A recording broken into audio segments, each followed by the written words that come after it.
السلام عليكم ورحمة الله وبركاته. قبل لا نبدي الفيديو مالتنا شنو نقول؟ بسم الله ما شاء الله، اللهم صل على محمد وآل محمد. صليت اليوم على محمد؟ لو ما صليتوا صلوا. ايش راح نسوي؟ قلنا نلحق الترند ونسوي طاقية السلطان ونختمه احنا. ونجيب كوب حليب دافي، ضروري يكون دافي. وشنو نجيب 5 ملاعق او نصف كوب سكر. 5 ملاعق احسن على مود يعني تتنفش عندنا، نخلي سكر هواية ما تنفش. نخلي ربع كوب زيت. وهنا عندنا بياض البيضة خليناه وصفار خليناه على صفحة. راح اخلي خاشوقتين خمرة، احسن خاشوقتين لانه تاخذ وقت يلا تختمر، وانا محتاجتها اسويها تقريبا اخليها تختمر 45 دقيقة وابلش اشتغلها. وهنا أنا أظل أخلطها عدل حد ما الشكر يذوب تماما. طبعا فانيلا اختياري على مود النكهة، اختياري، إذا عندكم حطوا، إذا ما عندكم مو مشكلة، قوموا سووها لا تتقيدون بشي. عندنا هنا عصرة ليمونة. ليش ليمونة؟ على مود الريحة. زين. وتقدرون يعني بياض خل الأبيض هيك بطرف الخاشوقة مالت الشاي. طحين قد؟ طحين 3 قلاصات ونص طحين. إذا طحينكم حسب النوعية، يا إما 4 قلاصات حسب النوع. حطوا التوم 3 ونص، إذا احتاجيتوا حطوا، إذا ما احتاجيتوا لا تحطون، يعني ابدوا حطوا شوية شوية حد ما توصلون للعجينة اللي انتم تردونها. راح اخلي الخاشوقة على صفحة وابدي اعجن. ابي احطن طحين شوية شوية واعجن. خليت اشوف الطحين اذا يريد احطن. هنا وقفت الفيديو، رجعت بعد ما كملت العجينة. هسه ايش راح اسوي؟ طبعا العجينة صارت عندي بهاي الشكل، ما لازم اسويها يابسة كلش لانه يعني تكون عجينة حلوة نفس عجينة البيتزا. شو اسوي؟ اقسمها نصين، النص الثاني اخذه على الصفحة اخليه يختمر، والنص الاول اخليه وياه كاكاو، خاشوقتين كاكاو باودر بدون سكر، يبيعونه طبعا عند العطار تلقونه.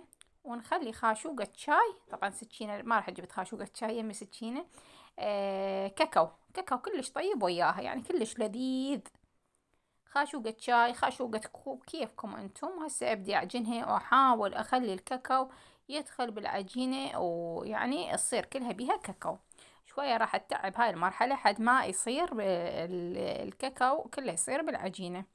نظل نسوي بهاي الشكل. انا كل ساعة بلل ايدي ماي واجي اسويها على مود يصير بيها بكل الاتجاهات. هاي شويونة ماي ويا الكاكاو، وابدي اعجن بيها لحد ما تصير كلها بيها كاكاو. بعد ما يصير ايش راح اسوي؟ راح اغطيهم واخليهم يختمرن 45 دقيقة يختمرن. هاي انا كيس نايلون، والثانية هم راح اخليها تختمر. اروح اسوي الفات شغلة لحد ما ارجع. هنا انا رجعت لقيتها مختمرة ومرتفعة بهذا الشكل. شو شلون مختمرة صار العجينة حلوة. كيفكم، هي ما تلزق، بس انا بعد لانه اول مرة ليش كذب عليكم، اول مرة اسويها يعني طاقية يعني جربتها وياكم، قلت لو تنجح لو ما تنجح، اذا ما نجحت امسح الفيديو، واذا نجحت انشره. فانتم عادي حتى لو ما تحطون طحينة وتسوونها هم ما راح تلزق، لان طحينة كلش العجينة كلش حلوة. شوفوا شلون يعني بسرعة كلش يعني العجينة حلوة وبسرعة يعني تنفرش. شلون تطلع عندي بأي شكل من الأشكال عادي ماكو مشكلة. بس راح أخليها على صفحة وأجيبن. خليته هواي طحين طبعا، قلت لكم أنا أول مرة أجربها، فالظاهر ما ينحط طحين يعني، أو ينحط كلش شويونة. بالبداية أسويها بإيدي بهذا الشكل، وبعدين هذا شوف شلون صار طحين هواية، بس عادي كله وخره بعدين. وأبدي أفرشها بهذا الشكل، تكون تصير بقد أختها الثانية، ضروري تصير بقد العجينة الثانية، ويكون هن اثنيناتهن نفس القياس. هسه جيت انظف المكان، وهاي نظفتها ونظفت العجينة من الطحين، وراح افرشها واخليها بقد اختها تصير.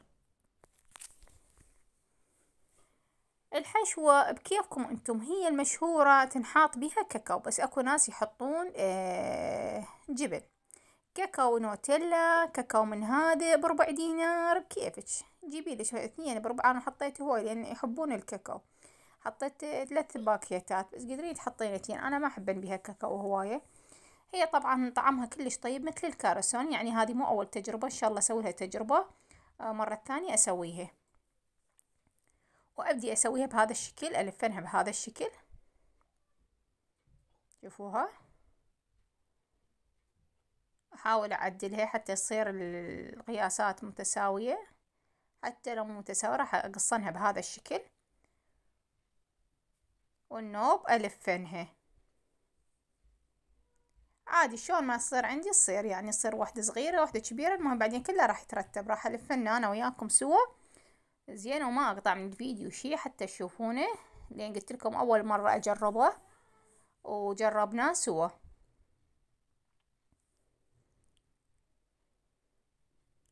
ابدي الفنها بهذا الشكل عادي، واحدة صغيرة واحدة كبيرة. هسه راح الفها سوا، شوفوا شلون صار كبار، هسه راح احطنهن عدل.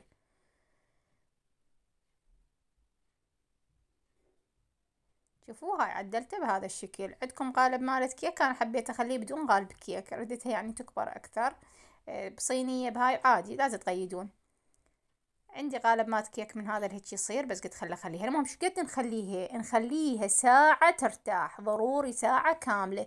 ليش ساعة؟ حتى تنتفخ، وبعدين بس نخليها هيك ربع ساعة 10 دقائق بالفرن.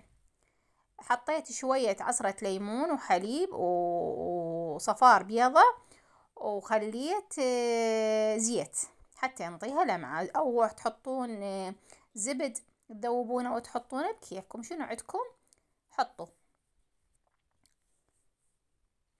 ادهنها بهذا الشكل واخليها. بعد ما خليتها ارتاحت خليتها بالفرن. شوفوا حجمها شلون كبر، ما صورتكم من حطيتها كلش كبر الحجم. هاي حارة كلش حارة، استوى مطلعتها. شوفوا شلون تتفتت، يعني كلش ترفه. شوفوا خلي اقصها عدل،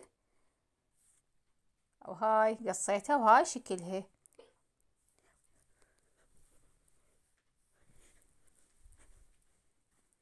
والطعم لذيذ. وهاي تشوفونها بعدين من تبرد. هسه راح اصور لكم اياها من بردت باتت عندي ظلت للصبح. اصور لكم اياها شلون جامد بداخلها الكاكاو. هي صايره مثل الكرسون. واذا تحطون نوتيلا بعد بكيفكم حسب الموجود عندكم. المهم جربوها ولحقوا على الترند مالتها. شوف الترافة، شوف الترافة كلش طيبة. واتمنى تجربونها، وان شاء الله يعجبكم الفيديو. اذا وصلت لهنا انا وعجبكم الفيديو لا تبخلون باللايك والاشتراك وتفعيل الجرس. تعليقاتكم الإيجابية تخليني أستمر وياكم. وهذا اللي بقن الصبح وقصيت لهم بهاي الشكل. شلون جامد الكاكاو، جامد لأن أنا ما أخذته جامد يابس يعني. فيتقروط بداخله، يتقروط ومن فوق ترف كلش طيب. حبايب قلبي أنا اللي هنا أحب أعوفكم ويا نهاية الفيديو، واستودعكم الله بفيديو جديد، ومع السلامة.